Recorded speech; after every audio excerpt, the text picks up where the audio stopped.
वअला आलिहि व अस्हाबिहि अहलिस सिद्क़ वस्सफ़ा। अम्मा बादु फ़अऊज़ु बिल्लाहि मिनश शैतानिर रजीम। बिस्मिल्लाहिर रहमानिर रहीम।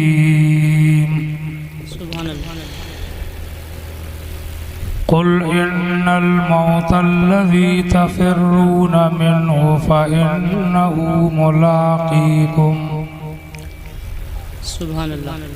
सुम्मा तुरद्दून इला आलिमिल ग़ैबि वश्शहादह फ़युनब्बिउकुम बिमा कुन्तुम तअमलून। सुभान अल्लाह। आमन्तु बिल्लाहि सदक़ल्लाहु मौलानल अज़ीम व बल्लगना रसूलुहुन नबियुल करीम। नरे ये हटाओ ये अल्लाह मुझे फालतू इससे बगल जलसा नहीं होगा।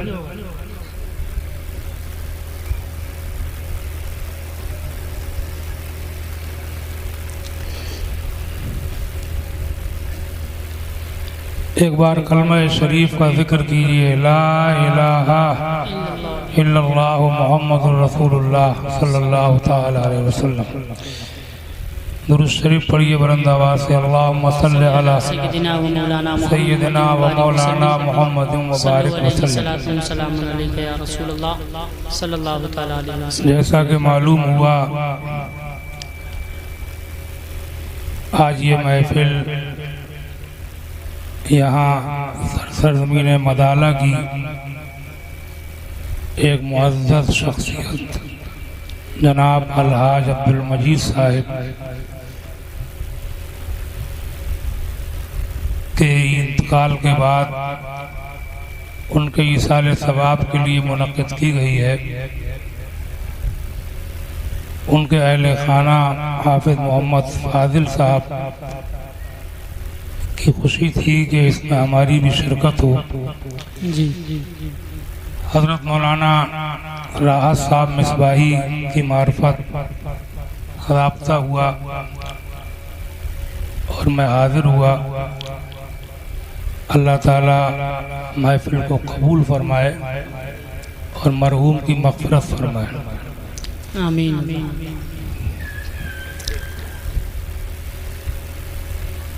जहाँ तक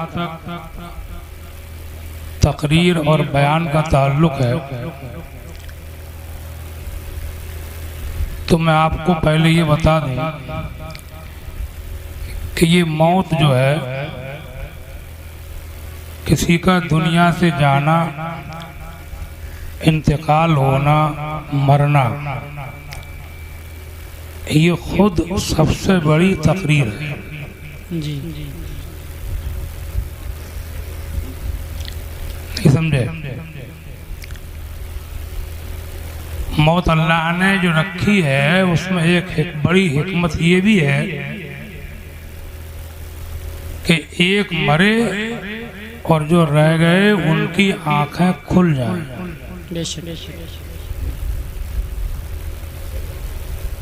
और ये मेरी बात नहीं, खुद एक हदीस भी है। हुज़ूर फरमाते कफ़ा बिल वाइज़ मौतन, आदमी को नसीहत करने के लिए मौत ही बहुत काफ़ी है। एक हदीस शरीफ में हुज़ूर फरमाते इन्नी नहीतुकुम अन ज़ियारतिल क़ुबूर अम्मल आना फ़ज़ूरूहा फ़इन्नहा तुज़क्किरुल आखिरह व तुज़हिदु फ़िद दुनिया।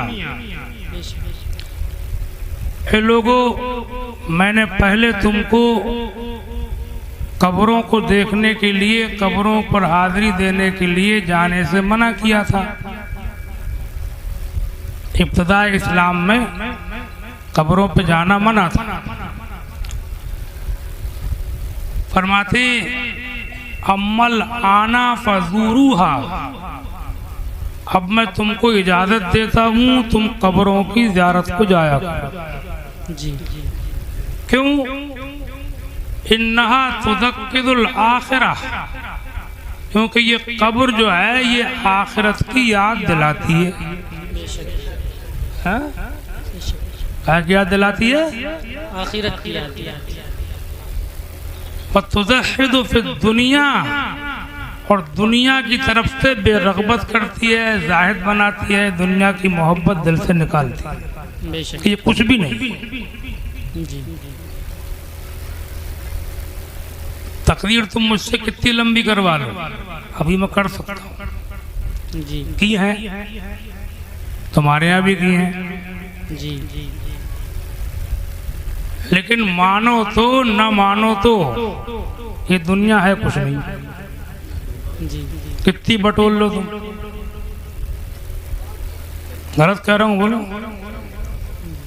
और आजकल मुसलमानों में जो कमियां पैदा हुई हैं, उनमें बहुत ज़्यादा बड़ी कमी मेरी नज़र में यही है कि ये दुनिया को अहमियत ज़्यादा देने लगे। घर गृहस्थी, सादो सामान, ऐशो आराम ऐसे बढ़ाए चले जा रहे हैं, ऐसे बढ़ाए चले जा रहे हैं कि सब छोड़ के मरते हैं। और जितनी ज़िंदगी का सामान ज़्यादा होगा उतना ही मौत में परेशानी ज़्यादा होगी।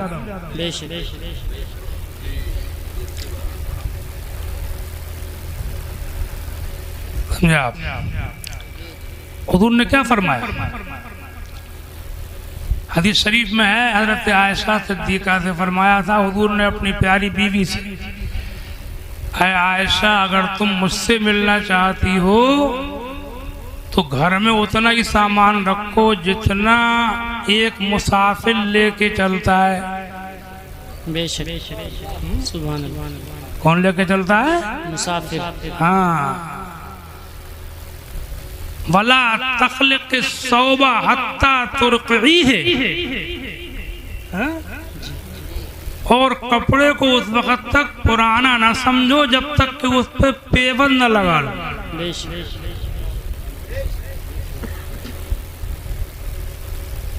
ये तालीम थी, ये थोड़ी थी कपड़ों पर कपड़े, कपड़ों पर कपड़े।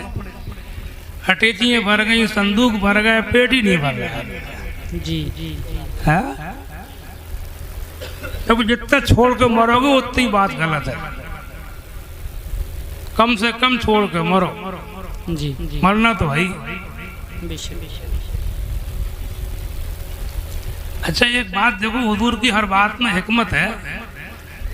हुजूर ने ये बात सैयदा आयशा सिद्दीक़ा से क्यों गई? असल में ये घर गृहस्थी बढ़ाने का बहुत ज़्यादा शौक औरतों को ज़्यादा होता है। उस दिन एक साहब कह रहे थे कि मैंने अपनी बीवी से कहा कि फला जगह चलना है किसी शादी में, तकरीब में। उन्होंने कहा पूरे घर के कपड़े बनेंगे। उन्होंने कहा अभी बने तो थे, वो 1 महीना हुआ है। कब वो एक जगह पहन लिए हैं, अब वो नहीं पहने जाएंगे, एक जगह पहन। और जब तक पेबंद न लगा लो तब तक पुराना मत समझो। और वो एक बार पहन लिए तो दोबारा दूसरी जगह पहन के जाने में बदनामी समझ रही है। समझे? अरे इज्जत अल्लाह देता है, इज्जत कपड़ों में नहीं है, इज्जत अल्लाह देता है।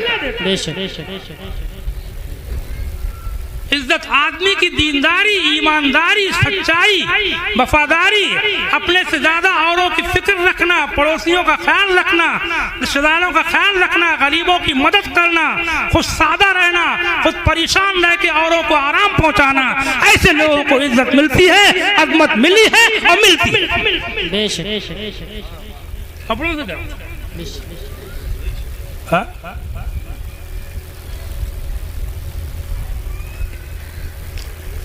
कुल मिलाकर के बात यह है कि तकदीर से तो कुछ होना नहीं है। समझे? मौत को याद रखो तो आएगी, न याद रखो तो आएगी। और ये मौत सबसे बड़ी तकरीर है, इसको भूला मत करो। मौत को याद रखो। जानते तो सब है कि मरना है, लेकिन जानना काफ़ी नहीं है। हर वक्त ध्यान रहे, खाते पीते, सोते जागते, पहनते ओढ़ते, चलते फिरते, उठते बैठते, हर वक्त ध्यान रहे, याद रहे कि हमें मरना है। समझे? सब भूल जाएगा दुनिया की सटाए पटाए जरा दे। झटके में अकल आ जाती है। अकल भी आई तो कब आई, जब मरे तो मरने को चले थे। मोमिन की शान ये है कि वो पहले ही से समझदारी अपना ले। मरने के बाद तो मरते टाइम तो सबको मालूम हो जाता है कि ये कुछ भी नहीं है। हजार कोशिश करता है कैसे बचूं, कैसे बचूं, क्या करूं, कैसे बचूं। एक साहब कह रहे थे मेरा लड़का बीमार हो गया जवान, थोड़े दिन शादी के हुए थे, कह रहे मेरे दिल्ली में 3 मकान हैं, तीनों बेच दूंगा अगर मेरा लड़का बच जाए तो, मगर बचा नहीं। जी जी मैंने कुरान की आयत पढ़ी, कुल इन्नल मौतल्लज़ी तफ़िर्रूना मिन्हु फ़इन्नहु मुलाक़ीकुम। ए महबूब इनसे फरमा दो कि वो मौत के जिससे ये लोग भागते हैं बहुत बचते हैं, बहुत बचते हैं, हर तरकीब इस्तेमाल करते हैं, कैसे बच जाऊं, कितनी कोशिश कर ले, इन्नहु मुलाक़ीकुम, ये उनको पकड़ लेगी। सुम्मा तुरद्दूना इला आलिमिल ग़ैबि वश्शहादा, फिर तुम उसकी बारगाह में पेश किए जाओगे जो खुले को भी जाने है, छिपे को भी जाने है। बेशक फयुनब्बिउकुम बिमा कुंतुम तामलून, तो वो तुम्हें खूब बताएगा जो कुछ तुम करते थे। बेशक मौत को याद रखो, इतना मौत को याद रखोगे तकरीर की जरूरत ही नहीं पड़ेगी, खुद सुधरते चले जाओ। समझे? हमें तो कभी कभी सुस्ती आती है नमाज वगैरह में, कभी कभी जाड़ों में सवेरे को लिहाज में निकलने में उलझन मालूम हो रही है, बुढ़ापा भी शुरू हो गया हमारा भी, सर्दी उर्दी बहुत लगती है, और कभी तबीयत में कुछ इत्मीनान पैदा हो रहा है तो हम तो मौत को याद कर लेते हैं, हमें तो फिर सुस्ती आती नहीं। फिर तो ये लगता है जब मरना ही ठहरा तो लाओ नमाज पढ़ते ही मर जाएंगे यार, देखा जाएगा मरना तो वही मरेंगे वैसे। कई बार अब की जाड़ों में ऐसा हुआ कि मुझे लिहाज में निकलने में उलझन मालूम हुई अजान की आवाज़ सुन के, समझे?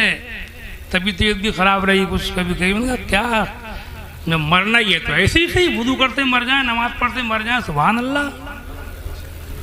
जो मौत को याद रखेगा वो कभी नमाज नहीं छोड़ेगा, जो मौत को याद रखेगा वो रोजे नहीं छोड़ेगा, जो मौत को याद रखेगा वो ज़कात निकालेगा, जो मौत को याद रखेगा वो गरीब रह लेगा मगर किसी की बेईमानी नहीं करेगा। जो मौत को याद रखेगा वो कभी गाने तमाशे ढोल धमाके नाच रंग रंगेलियां जुआ शराब सट्टेबाजियां नशे इनसे करीब फटकेगा भी नहीं। जो मौत को याद रखेगा वो अपने पड़ोसी की 4 बातें सुन लेगा मगर झगड़ा नहीं करेगा। जो मौत को याद रखेगा वो परेशान हो लेगा मगर दूसरे को परेशान नहीं करेगा। जो मौत को याद रखेगा वो खून अपना पी लेगा मगर किसी का खून पिएगा नहीं। जो मौत को याद रखेगा वो दुख झेल लेगा मगर किसी को दुख देगा नहीं।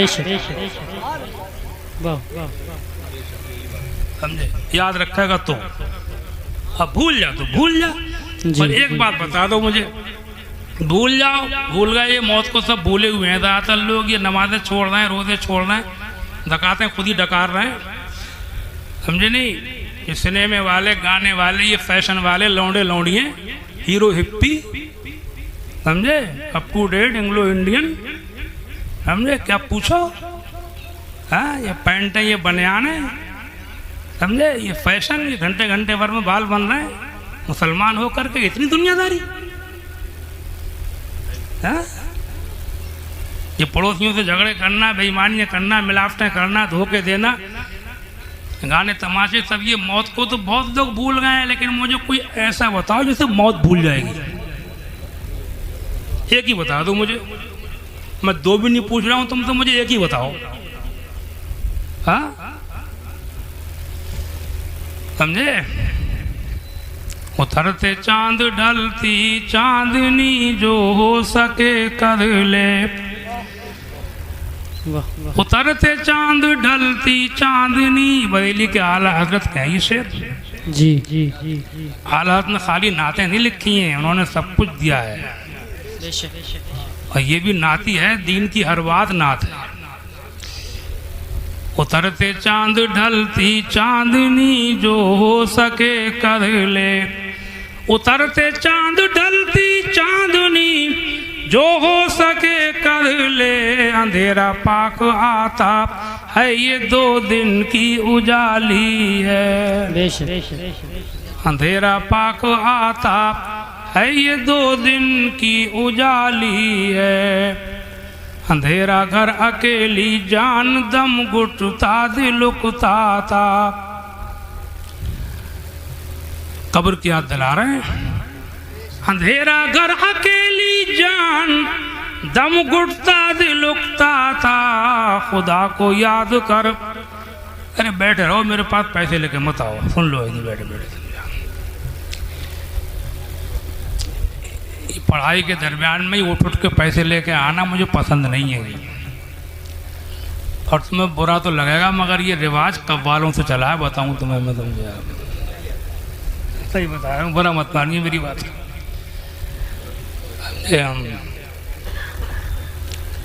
और देना हो तो बाद में अपने दे दिए। मुसाफे उसाफे में पहले ज़माने में मैंने देखा है, पहले के लोग उलमा को मुसाफे में कुछ दे दिया करते थे। पीरों को मौलवियों को मुसाफे में दे दिया करते थे। ये पढ़ते टाइम की उठक बैठक नहीं चलती थी पहले ज़माने में, देखें। अब मुसाफे में भी तुम हमें मत दो, हमें तो दो ही मत। समझे? नहीं, ना अब दो ना मुसाफे में दो, ना चलते टाइम दो। हमें कोई कम नहीं, अल्लाह का फजल है। बल्कि अपनी अपनी मस्जिदों के इमामों से कभी कभी पैसों वाले मुसाफे कर लिया करो। वही होगा, लोग कह रहे हैं उसका अमल नहीं होगा। मेरा मशवरा तो यही है जी जी। इमामों और जो लोग बच्चों को दीनी तालीम दे रहे हैं उनको, उनसे तनख्वाहों के अलावा कभी कभी पैसों वाले मुसाफे कर लिया करो। चौथे 5वें हफ्ते अशरे 15वें जुमा ईद बकरीद 10-20-150 रुपये का जैसा मौका हो इमाम साहब से बच्चे पढ़ाने वालों से मुसाफा कर लिया। अच्छा, मेरा खुद भी अमल है, मैं बात भी वही कहता हूँ जो मेरा खुद अमल होता है। अल्लाह का अल्लाह ताला कबूल फरमाए, आमीन। अंधेरा घर अकेली जान दम घुटता दिल उकता था। अंधेरा घर अकेली जान दम घुटता दिल उकता था। खुदा को याद कर। किसको याद कर? खुदा को। खुदा को याद कर प्यारे, वो साथ आने वाली है। अच्छा, ऐसा करो, तकदीर तो गई हो, मैंने कह दिया कि ये मौत सबसे बड़ी तकदीर है, इसको ध्यान करो। जितना सोचोगे मौत को, जितना सोचोगे मरते हुओं को, कब्रों को जितना ध्यान से देखोगे उतना ही सुधरते चले जाओ।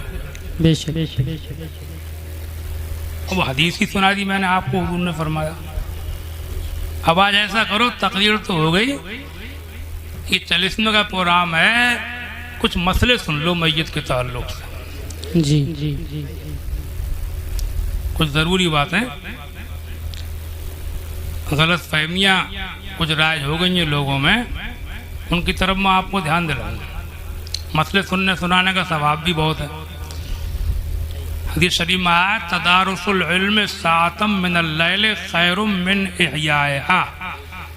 दीन की कोई थोड़ी सी बात थोड़ी देर रात में सीखना रात भर की इबादत से बढ़ के है। सुभान अल्लाह। पहला मसला तो ये मैयत के खाने वाला है। मैयत के मौके पर तीजे 10वें 20वें 40वें वगैरह में अहले मोहल्ला बस्ती वगैरह को ब्याह शादी की तरह दावतें करके खिलाने से सुन्नी उलमा ने मना फरमाया।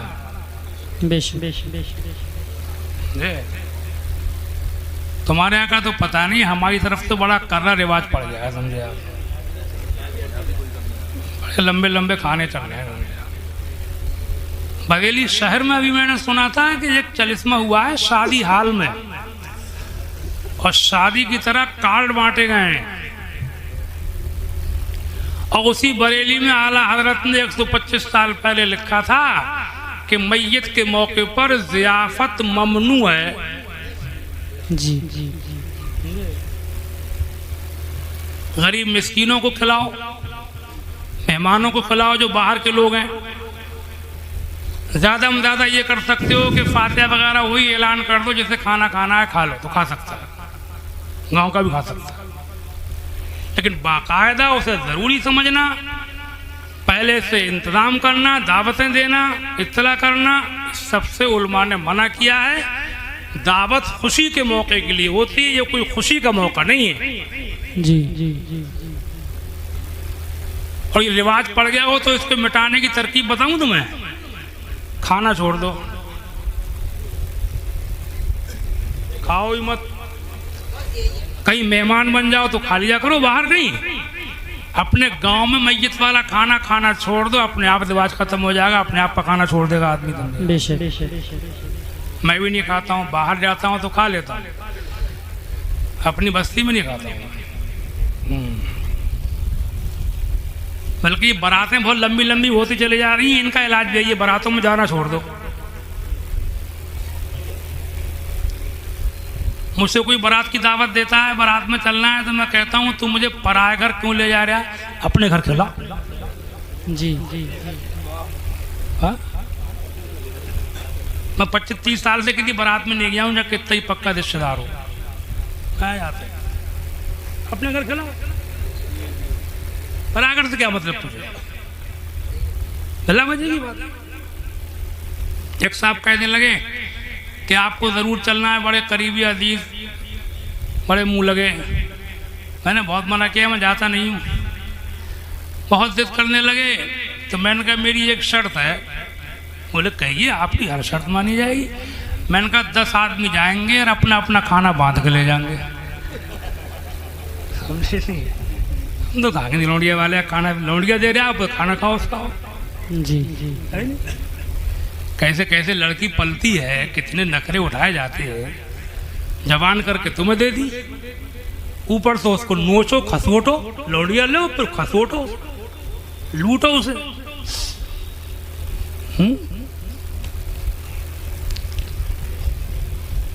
खैर, तो ये मैयत का खाना जो है दावत करके खिलाना, मैं वही बातें कह रहा हूँ जो अपनी सुन्नी उलमा का फतवा है। वैसे लोग खा लें, फातिहा हुई, किसी ने खा लिया, वो कोई बात नहीं। और तरीका यही है कि खाने छोड़ दो ताकि रिवाज खत्म हो। जब रिवाज खत्म होगा तो गरीबों को बहुत सुकून मिल जाएगा। बेशक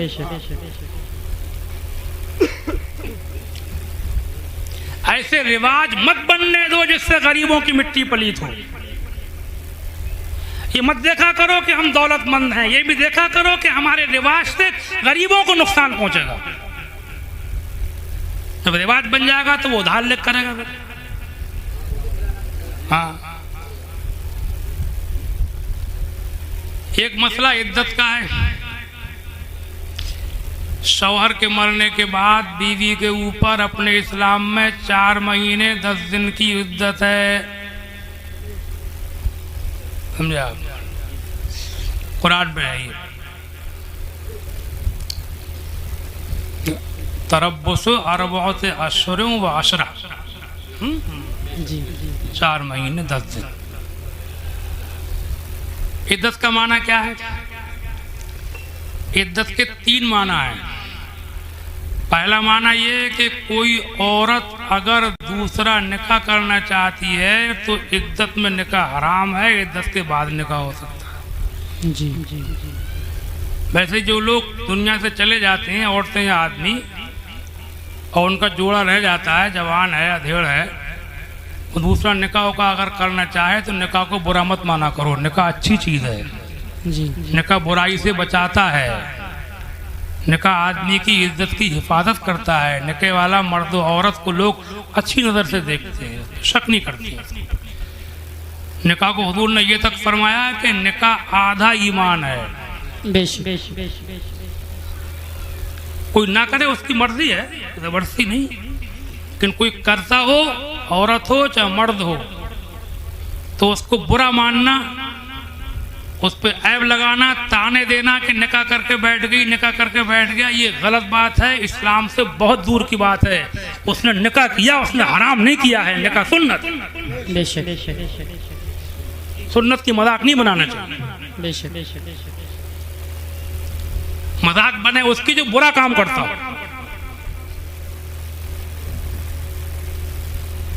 इद्दत का दूसरा माना यह है कि इद्दत में औरत कोई श्रृंगार वाला काम ना करे।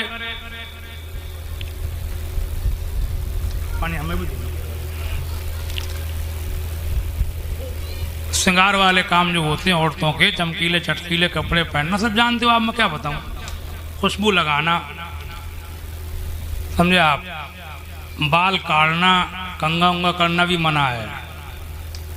अगर जुएं वगैरह हो, खुजली होती हो तो सादा कंघा कर सकती है, मांग नहीं निकाल सकती।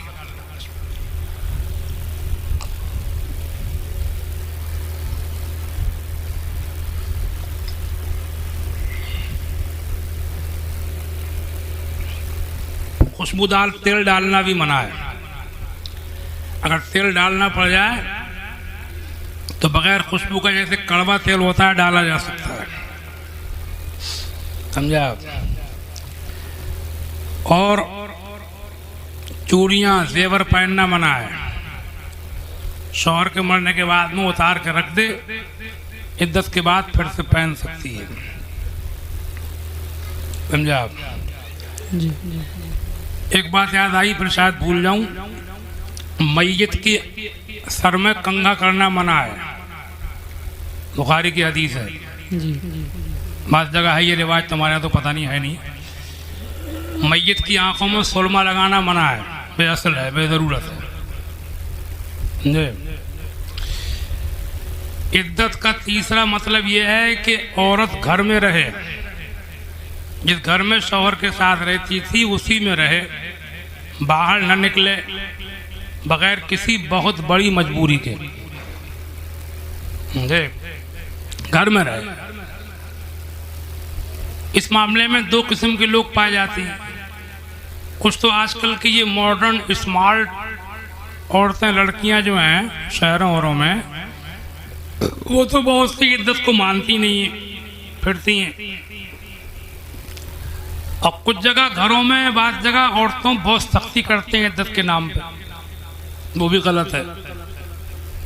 घर में कुठड़ियों बंद कर देती हैं, गर्मियों में पर्दे वगैरह तक टांग देती हैं, पर्दा बहुत सख्त कर देती हैं, घर में भी नहीं चलने फिरने देते, ये सब गलत है। घर में कहीं भी रह सकती है, आंगन, कोठा, बरांडा, छत वगैरह सब पे जा सकती है। घर के काम नहीं करने देते, ये भी गलत है। काम भी चाहे तो कर सकती है, बल्कि काम करने से ध्यान बढ़ता है, गम कम होता है। खाली रहने से गम ज़्यादा होता है और काम करने से गम कम होता है, समझे आप। कोई भी बात हो, आप खाली रहिए, बिला वजह परेशान होगा दिमाग आपका, समझे नहीं। अल्लाह के रसूल सैयद आलम सल्लल्लाहु अलैहि वसल्लम हदीस शरीफ में लिखा है, जब घर में होते तो अपनी बीवियों के साथ घरेलू काम कर लेते थे। घर में खाली मसला हो, चाहे घर के काम करना पड़े, सबके लिए कह रहा हूँ, खाली खोपड़ी शैतान का घर, समझे। तो घर में कहीं भी रह सकती है। ये ज्यादती है, ये कोठरियों में बंद कर देना। पर्दे का इद्दत में अलग से कोई कानून नहीं है। पर्दा इस्लाम में वैसे भी है। अरे औरत इद्दत में ना हो तो पर्दा नहीं है क्या? है पर्दा, समझे। और पर्दे का मतलब क्या है? कपड़े ठीक ठाक हों, मोटे हों, बदन का रंग ना चमके, ढीले हों, बदन के उभार महसूस ना हो, सर पर दुपट्टे ठीक से पड़े हुए हों, ज़रूरत के टाइम चेहरे ढक लिए जाएँ, ये पर्दा हो गया। बुर्का ना ओढ़े हो तब भी पर्दा हो जाएगा। बुर्का भी कोई ज़रूरी नहीं है, बुर्का एक एहतियात है। कपड़े अगर ठीक हों, दुपट्टा ठीक हो, तो बुर्का ना हो तब भी पर्दा हो जाएगा। तो आजकल के ये बुर्के तो फैशन चल रहा है सभी, समझ गए आप। तो घर में कहीं भी रह सकती है, ज़्यादा सख्ती नहीं करना चाहिए। और पर्दा जिनसे इद्दत के अलावा है उन्हीं से इद्दत में है।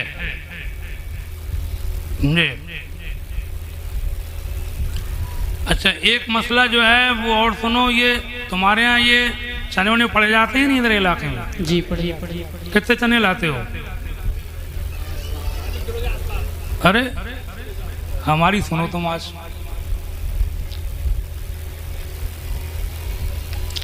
हदीस शरीफ चना जो है इसका जिक्र तो हदीस में है नहीं। एक हदीस ऐसी मिलती है जो मौलाना अली कारी मक्की रहमतुल्लाह अलैह ने मिशकात की शरह मिरकात में लिखी है। मिशकात की शरह मिरकात में कि अगर किसी के लिए 70,000 कलमा पढ़ के बख्शा जाए, कितना? 70,000। तो अल्लाह ताला पढ़ने वाले की और जिसके लिए पढ़ा गया दोनों की मग़फ़िरत फरमा देता है। सुभान अल्लाह। कितना? 70,000। अच्छा, यही हदीस आला हजरत मौलाना अहमद रज़ा खां बरेलवी रहमतुल्लाह अलैह के अल-मलफूज में भी है, 70,000 वाली। जी। बरेली से अभी 25-30 साल पहले जल्दी में किताब निकली थी, नई फतावा मरकजी दारुल इफ्ता मुसद्दक़ ताजुश शरिया, उसमें भी 70,000 की हदीस है। उसमें चनों का भी जिक्र है कि 12.5 सेर बैठते हैं 70,000 के, मतलब चने हदीस में नहीं है, ये बुजुर्गों ने बड़े बूढ़ों ने तोल के देखे कि 70,000 के कितने बैठेंगे, तो वो 12.5 सेर बैठे। जी। 12.5 सेर पक्का सेर होता था पहले वाला, बड़े बूढ़ों ने देखा होगा, मुझे भी पता है, बचपन मेरे चलता था पक्का सेर। वो पक्का सेर किलो से थोड़ा बड़ा था। अब 12.5 सेर के तुम किलो बनाओ, 13 कर लो, 14 कर लो, 15 कर लो, चना कुछ बड़ा भी होगा तो 15-16 किलो में आराम से पूरा सेम हो जाएगा। जी। कितने में? 15। दोहराने कोई ज़रूरत नहीं है और ज़्यादा लाने की भी कोई ज़रूरत नहीं है। जो ज़्यादा के लिए कहे या दोहराने के लिए कहे तो उससे कहिए भैया अकेले दोहराओ बैठ के। जी। क्या ज़रूरत है काम बढ़ाने? जब 70,000 हदीस में आए हैं और 70,000 के तुम तोल के देखियो 15-16 किलो में आराम से हो जाएगा। जी। समझे?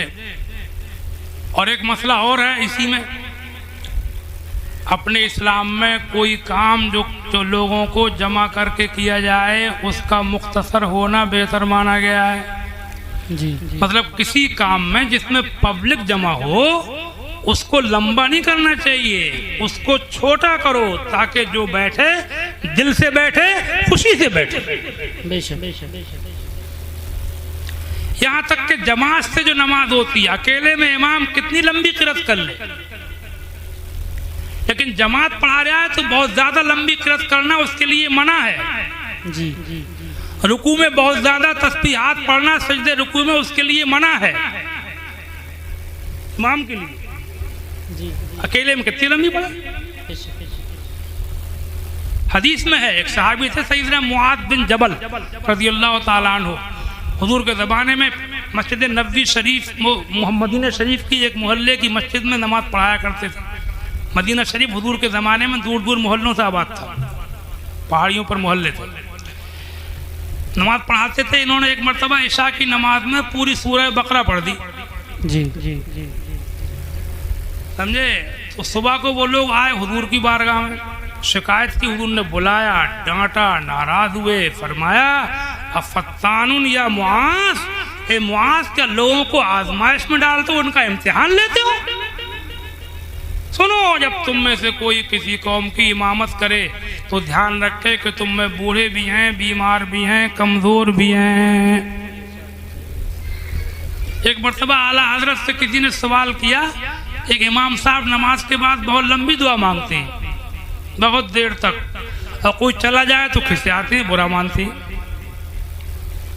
बुरा भला कहती। तो आला हजरत को जलाल आ गया, बड़ा जलाली फतवा लिखा है, लिखते हैं इमाम का ये फेल जुल्म हराम है। इमाम को चाहिए कि मुख्तसर यानी छोटी सी दुआ मांग के लोगों को फारिग करे, उनकी छुट्टी करे, फिर जिसके जी में आए वो अकेले में देर तक जिक्र दुआ करता रहे। देर तक जिक्र दुआ कायम है अकेले में। इमाम हो जाए मुक्तदी, लोगों की करे छुट्टी। जी। फिर जिसके जी में आए फुर्सत होगी बैठा रहेगा, इधर काम है चला जाएगा।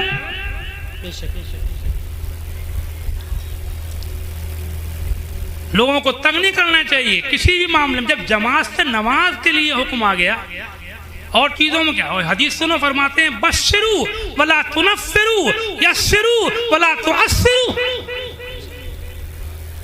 खुशखबरियां दो, लोगों को खुश रखो, मुतनफ्फिर ना करो, वला तुनफ्फिरू, दीन से मुतनफ्फिर ना करो, घबरा जाए वो।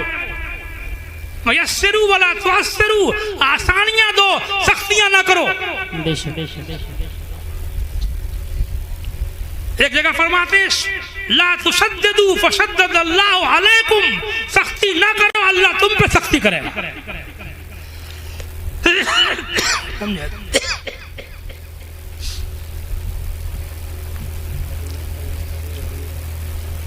बल्कि महफिलें, मजलिसें, जलसे वगैरह जो होते हैं, प्रोग्राम वराम घरों में रख लेते हैं लोग, इन्हें भी छोटा करना चाहिए। एक जलसे में एक आध दो नाज शरीफ हुई, एक बाज़ाब्ता किसी मौलाना साहब की तक़रीर कराई, पब्लिक की छुट्टी करो। जब जल्दी जलसे ख़त्म होंगे, प्रोग्राम जल्दी ख़त्म होंगे, लोग ज़्यादा आएंगे। कहीं किसी की तक़रीर हुई, कहीं किसी की होगी, ये नहीं कि सब एक ही में। हमारी तरफ तो बुरा हाल चल रहा है, घरों प्रोग्राम में लोगों ने आना ही छोड़ दिया है। जो आ गया वो फंस गया, उन्होंने कहा आज फंसा तो फंसा, आज के बाद फंसा।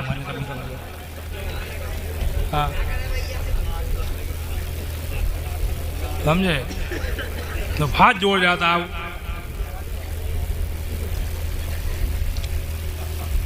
घंटे डेढ़ घंटे प्रोग्राम चलाओ, हल्के लाउड स्पीकर लगाओ। लाउड स्पीकर के ताल्लुक से हुकूमत का जो कानून है ये सही है, गलत नहीं है। एक हारन काफी तो अजान देने के लिए, भाई नमाज पढ़वाना है हमको। समझे? एक हारन अगर होगा तब भी लोगों को पता चल जाएगा अजान हो रही। अब वो हाल कर रखा है। एक जगह मैंने कहीं सफ़र में नमाज पढ़ी, गाड़ी रोक के रोड के ऊपर जमात हो रही थी, तो जमात में थे 4 नमाजी और हारन लगे पड़े थे ऊपर 8। वो हाल कर दिया हम लोगों ने।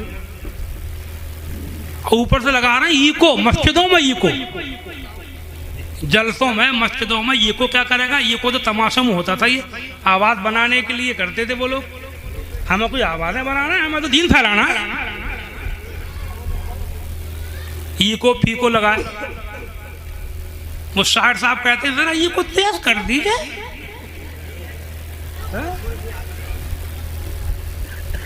ये दीनी जलसे हैं, ये महफिल रसूल है, ये इसको तमाशे मत बनने दो।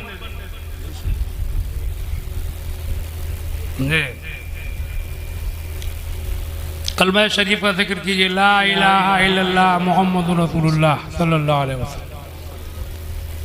और रमज़ान शरीफ के महीने में ये सहरी के अंदर ये 2-2 घंटे पहले से रिकॉर्डिंग शुरू कर देते हैं, ये भी गलत है। सहरी का टाइम ख़त्म होने से 1 घंटा पहले ऐलान कर दिया जाए, उसके बाद में 1-2 ऐलान और कर दो, बस ज़्यादा नहीं। रात में लाउड स्पीकर ज़्यादा इस्तेमाल नहीं करना चाहिए। पहली बात तो ये कि सबके रोज़े नहीं है, मुसलमानों में भी सबके रोज़े नहीं है। बहुत से बूढ़े ऐसे होते हैं उन पर रोज़े माफ़ हैं, बहुत से बीमारों पर रोज़े माफ़ हैं, बहुत सी औरतों पर एक हालत में रोज़े माफ़ होते हैं, बच्चों पर नाबालिग पर रोज़े माफ़ हैं। क्यों सबकी नींदें ख़राब कर रहे हैं आप? और गैर मुस्लिमों को भी परेशान नहीं करना चाहिए। गैर मुस्लिमों के साथ भी ऐसे काम करो कि वो कहें कि जब ये इतने अच्छे हैं, इनके पैगंबर कितने अच्छे होंगे। अखलाक से पेश हो, इस्लाम की शान जाहिर हो। वो अपने मजहब के नाम पर कुछ भी करते हो, सड़कों को जाम करते हो, लोगों को परेशान करते हो, लेकिन हमको तो अपने इस्लाम का मुजाहरा करना है। हमें हमारा हाल कुछ भी हो, हम जेलों में रहें, थानों में रहें, मारे जाएं, लेकिन हमें अपने मजहब को बदनाम नहीं होने देना है। हमें दुनिया को दिखाना है कि इस्लाम क्या है। और आज नहीं तो कल पर्दे उठेंगे, और उठे हुए हैं, दिलों से अब भी लोग जानते हैं कि अगर मजहब है तो इस्लाम है।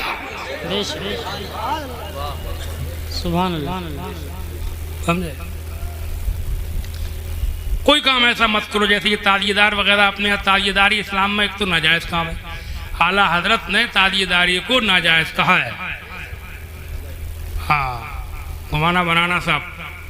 फिर ये भी जगह जगह बड़ा उधम कर रहे हैं, बड़े रोड जाम कर रहे हैं, बड़े समझे आप तमाशे कर रहे हैं, बड़े भारी चंदे कर रहे हैं ज़बरदस्ती। बात गाँवों में तुम्हारी तरफ तो कुछ खैरियत है, बात जगह उधर तो भैया बहुत खून पी रहे हैं। गरीब आदमी तो कह रहे हैं 1000 रुपये लाओ, 1000 रुपये लाओ, ना हुक्का पानी बंद कर देंगे तेरा।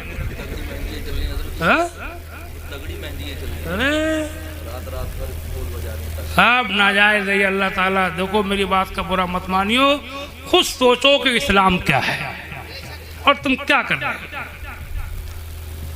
इस्लाम में अगर ये तमाशे होते, ढोलबाजे होते, ये डांस, अभी तो मैंने ये तक सुना है, मोबाइल में किसी ने डाला, मुझे दिखा रहे थे बच्चे के वो तादिये के सामने लड़की डांस कर रही है, समझे, डीजे बीजे चल रहे हैं, समझे आप। और तादिये के ऊपर एक जगह ये भी दिखाया गया कि वो तस्वीरें बनाने लगे, मूर्ति फोटो बनने लगे। बताओ क्या हो जाएगा, क्या हाल होगा, है वही हो जाएगा, नहीं हो जाएगा जिसके लिए जिसको रोकने को अल्लाह ने अपने रसूल को भेजा था।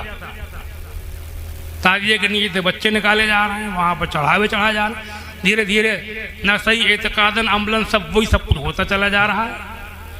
अल्लाह महफूज रखे, आमीन। खुद सोचना चाहिए लोगों को क्या है इस्लाम। अगर इस्लाम में ढोल तमाशे ये चीज़ें जायज़ होती, ये नाच रंग जायज़ होते, तो ईद के दिन होते। ईद का दिन त्यौहार का दिन है, खुशी का दिन है। उस दिन भी अल्लाह ताला ने अपने अपने नबी के ज़रिए से उस दिन भी ईद मनाने की, ईद की खुशी भी होती रहती है, और वो खुशी 2 रकत नमाज पढ़ते होती है। डांस तमाशे नहीं होते हैं, रंग नगेलियाँ नहीं होती। समझो इस्लाम क्या है, क्यों फैला है ये इस्लाम, समझे। एक बार दुरूद शरीफ पढ़िए, अल्लाहुम्मा सल्ली अला सय्यिदिना मौलाना मुहम्मद मुबारक वसल्लम सल्लल्लाहु अलैहि वसल्लम। मसला चल रहा था चनों वाला, बात बहुत फैल गई, मज़ा देर बोलना भी नहीं चाह रहा था, समझे, कि चने जो हैं वो 15-16 किलो में आराम से पूरा सेम होगा, ज़्यादा की ज़रूरत नहीं है, समझे, दोहराने की भी ज़रूरत नहीं है, और काम वो करो कि जिससे गरीबों को भी राहत मिले। चनों के बारे में मसला तो यही है कि गरीब लोग खाएं, मालदार ना खाएं, लेकिन वो हराम नहीं है, कोई खा लेगा तब भी वो बेहतर नहीं है, बस मुनासिब नहीं है। अब आजकल गरीब मोहताज लाए कहाँ से, अब तो ज़माना ही बदल गया है जी। अब मोहताज मिस्कीन किसी से कह दो बुरा मान जाएगा, वो लड़ मरेगा, वो कि मुझे गरीब कह रहे हैं मोहताज।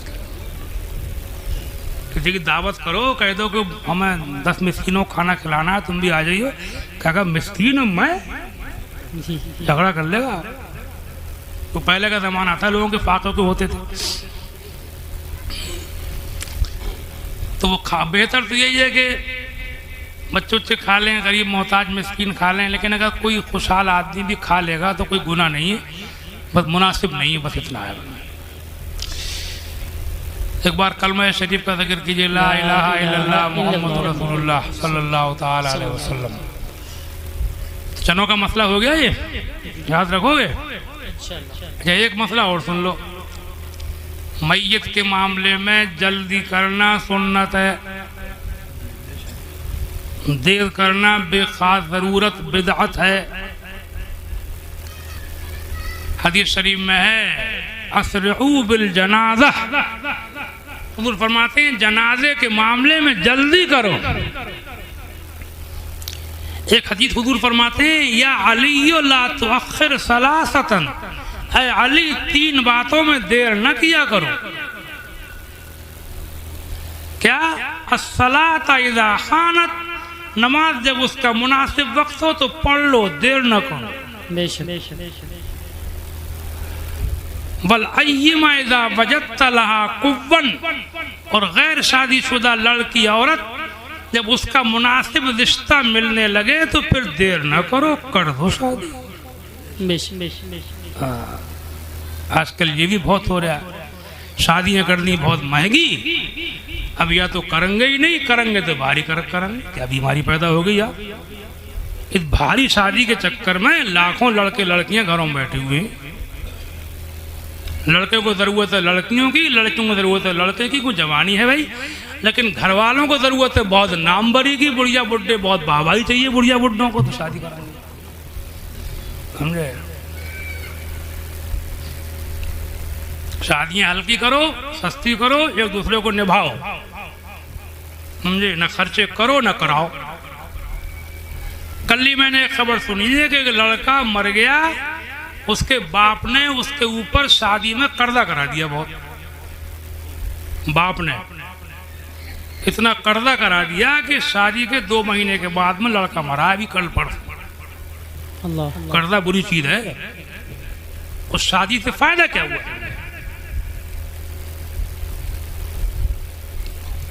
और हदीस भी सुनो, हदीसें सुनो, आज हदीसें याद आ रही हैं अल्लाह कर्म से बहुत मुझे। हुजूर फरमाते हैं इन्न आज़मन निकाह बरकतन ऐसरुहा मऊना, सबसे ज़्यादा खैर व बरकत वाली शादी वो है जिसमें खर्चा कम हो। सुभान अल्लाह। हाँ, यानी जितना खर्चा कम होगा उतनी बरकत ज़्यादा होगी। ये उसने फरमाया है जिसकी बात खुदा की बात है। बेशक हक जलवा गर्ज तर्ज़े बयाने मोहम्मद, आरे कलाम हक ब ज़बाने मोहम्मद। सुभान अल्लाह। तीरे कज़ा हर आईना दर तरकशे हकस, अम्मा कुशाद आंब कमाने मोहम्मद। सुभान। जितना खर्चा कम होगा उतनी बरकत ज्यादा। कर लो हिसाब, सोचो क्या हो रहा है शादी से पहले, शादी के बाद, शादी के मौके पर। देखो अगर मालदार लोग भी हों तो और मौक़ों पे खर्चे कर लें, लेकिन शादियां हल्की ही करो। दौलत दी है तो और कहीं हसरतें मिटा लो। और सबसे बड़ी हसरत तो क्या है बताऊं? अगर कोई मालदार, मेरी एक एक जुमले को लिख लियो दिल पे तुम, अगर कोई मालदार आदमी खुद गरीबों की तरह रहे, सादा घर, सादा खाना, सादा कपड़े, सादा मकान, और अपनी दौलत से दूसरे गरीबों की गरीबी को दूर करे तो वो अल्लाह वाला है। सुभान। मालदार होकर के भी अल्लाह वाला, जबकि उसकी मालदारी इसके लिए हो औरों को। सलाम उस पर के जिसने बेकसों की दस्तगीरी की, और सलाम उस पर के जिसने बादशाही में फकीरी की। सुभान अल्लाह। कुल जहां मिल्क और जौ की रोटी ग़िज़ा, कुल जहां मिल्क, कुल जहां मिल्क और जौ की रोटी ग़िज़ा, उस शिकम की कनाअत पे लाखों सलाम। सुभान अल्लाह। शादियाँ करो और आपस में करो, निभाओ एक दूसरे को। बहुत से लोग मैंने देखे, घर में लड़की है, ख़ानदान में है, बरादरी में है, गांव में है,